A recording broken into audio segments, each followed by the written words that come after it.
ओम नमः शिवाय। सावन मास व्रत कथा अध्याय 17। श्रावण मास की अष्टमी को देवी पवित्रारोपण, पवित्र निर्माण विधि तथा नवमी का कृत्य। ईश्वर बोले, हे देवेश, अब मैं शुभ पवित्रारोपण का वर्णन करूंगा। सप्तमी तिथि को अधिवासन करके अष्टमी तिथि को पवित्रकों को अर्पण करना चाहिए। जो पवित्रक बनवाता है उसके पुण्य फल को सुनिए। सभी प्रकार के यज्ञ, व्रत तथा दान करने और सभी तीर्थों में स्नान करने का फल मनुष्य को केवल पवित्र धारण करने से प्राप्त हो जाता है, क्योंकि भगवती शिवा सर्वव्यापिनी है। इस व्रत से मनुष्य धनहीन नहीं होता, उसे दुख, पीड़ा तथा व्याधियां नहीं होती, उसे शत्रुओं से होने वाला भय नहीं होता और वह कभी भी ग्रहों से पीड़ित नहीं होता। इससे छोटे बड़े सभी कार्य सिद्ध हो जाते हैं। हे वत्स, मनुष्यों तथा राजाओं के विशेष करके स्त्रियों के पुण्य की वृद्धि के लिए इससे श्रेष्ठ अन्य कोई व्रत नहीं है। हे तात, सौभाग्य प्रदान करने वाले इस व्रत को मैंने आपके प्रति स्नेह के कारण बताया है। हे ब्रह्मपुत्र, श्रावण मास के शुक्ल पक्ष का सप्तमी तिथि को अधिवासन करके देवी के प्रति उत्तम भक्ति से संपन्न वह मनुष्य सभी सामग्रियों से युक्त होकर सभी पूजा द्रव्यों, गंध, पुष्प, फल आदि अनेक प्रकार के नैवेद्य तथा वस्त्राभरण आदि संपादित करके इनकी शुद्धि करे। इसके बाद पंचगव्य का प्राशन कराए, चरु से दिग्बली प्रदान करे तथा अधिवासन करे। इसके बाद सदृश वस्त्रों तथा पत्रों से इस पवित्रक को आच्छादित करे। पुनः देवी के उस मूल मंत्र से उसे 100 बार अभिमंत्रित करके सर्व शोभा समन्वित उस पवित्रक को देवी के समक्ष स्थापित करे। इसके बाद देवी का मंडप बनाकर रात्रि में जागरण करे और नट नर्तक तथा वीरांगनाओं के अनेक विध कुशल समूहों तथा गाने बजाने तथा नाचने की कला में प्रवीण लोगों को देवी के समक्ष स्थापित करे। इसके बाद प्रातःकाल विधिवत स्नान करके पुनः बलि प्रदान करे। इसके बाद विधिवत देवी की पूजा करके स्त्रियों तथा द्विजों को भोजन कराएं। पहले देवी को पवित्रक अर्पण करे और अंत में दक्षिणा प्रदान करे। हे वत्स, अपनी सामर्थ्य के अनुसार कार्य सिद्धि करने वाले उस नियम को धारण करे।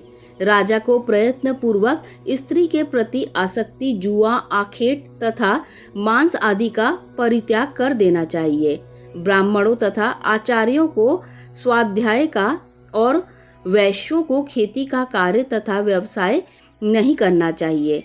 7, 5, 3 अथवा एक आधा दिन भी त्याग पूर्वक रहना चाहिए और देवी के कार्यों में निरंतर अपने मन में आसक्ति बनाए रखनी चाहिए।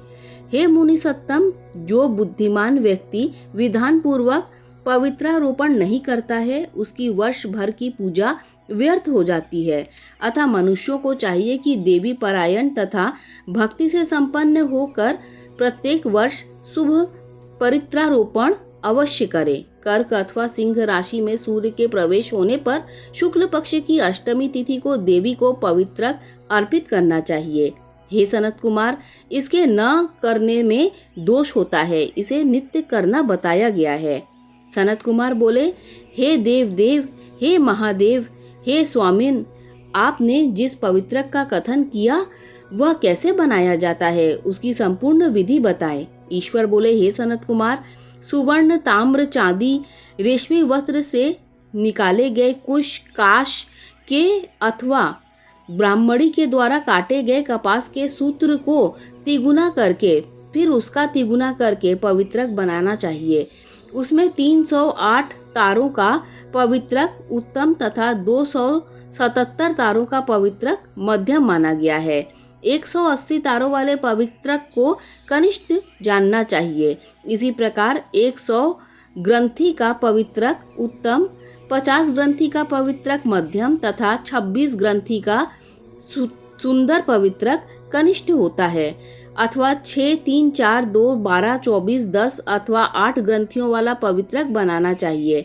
अथवा 108 ग्रंथि का पवित्रक उत्तम, 54 ग्रंथि का मध्यम और 27 ग्रंथि का कनिष्ठ होता है।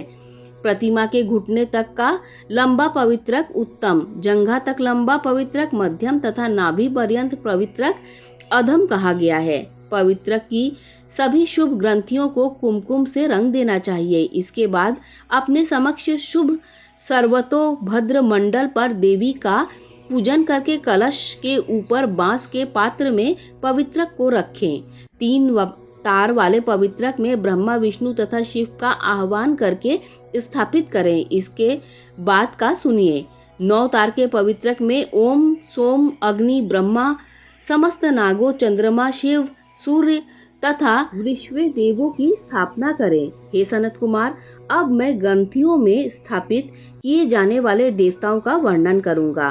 क्रिया, पौरुषी, वीरा, विजया, अपराजिता, मनोन्मयी, जया, भद्रा, मुक्ति और ईशा ये देवियां हैं। इनके नामों के पूर्व में प्रणव तथा अंत में नमः लगाकर ग्रंथि की संख्या के अनुसार क्रमशः आह्वान करके चंदन आदि से इनकी पूजा करनी चाहिए।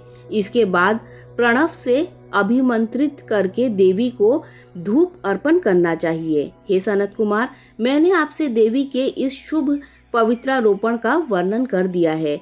इसी प्रकार अन्य देवताओं का भी पवित्रारोपण प्रतिपदा तथा आदि तिथियों पर करना चाहिए। मैं उन देवताओं को आपको बताता हूँ। कुबेर, लक्ष्मी, गौरी, गणेश, चंद्रमा, बृहस्पति, सूर्य, चंडिका, अम्बा, वासुकी, ऋषिगण, चक्रपाणी, अनंत, शिव जी, ब्रह्मा तथा पितर, इन देवताओं की पूजा प्रतिपदा आदि तिथि में करनी चाहिए। यह मुख्य देवता का पवित्रारोपण है। उनके अंग देवता का पवित्रक 3 सूत्रों का होना चाहिए। ईश्वर बोले, हे विपेंद्र, अब मैं श्रावण मास के दोनों पक्षों की नवमी तिथियों के करणीय कृत्य को बताऊंगा। इस दिन कुमारी नामक दुर्गा की यथाविधि पूजा करनी चाहिए। दोनों पक्षों की नवमी के दिन नक्त व्रत करें और इसमें दुग्ध तथा मधु का आहार ग्रहण करें अथवा उपवास करें। उस दिन कुमारी नामक उन पाप नाशिनी दुर्गा चंडिका की चांदी की मूर्ति बनाकर भक्ति पूर्वक सदा उनका अर्चन करें। गंध, चंदन, कनेर के पुष्पों, दशांग, धूप तथा मोदकों से उनका पूजन करें। इसके बाद कुमारी कन्या, स्त्रियों तथा विप्रों को श्रद्धा पूर्वक भोजन कराएं और मौन धारण करके स्वयं बिल्व पत्र का आहार ग्रहण करें। इस प्रकार जो मनुष्य अत्यंत श्रद्धा के साथ दुर्गा जी की पूजा करता है वह उस परम स्थान को जाता है जहाँ देव बृहस्पति विद्यमान है। हे विधि नंदन, यह मैंने आपसे नवमी तिथि का कृत्य कह दिया। यह मनुष्यों के सभी पापों का नाश करने वाला, सभी संपदाएं प्रदान करने वाला, पुत्र पौत्र आदि उत्पन्न करने वाला और अंत में उन्हें उत्तम गति प्रदान करने वाला है। इस प्रकार श्री स्कंद पुराण के अंतर्गत ईश्वर सनत कुमार संवाद में श्रावण मास महात्म्य में अष्टमी तिथि को देवी पवित्रारोपण नामक 17वां अध्याय पूर्ण हुआ। ओम नमः शिवाय, ओम नमः शिवाय, ओम नमः शिवाय।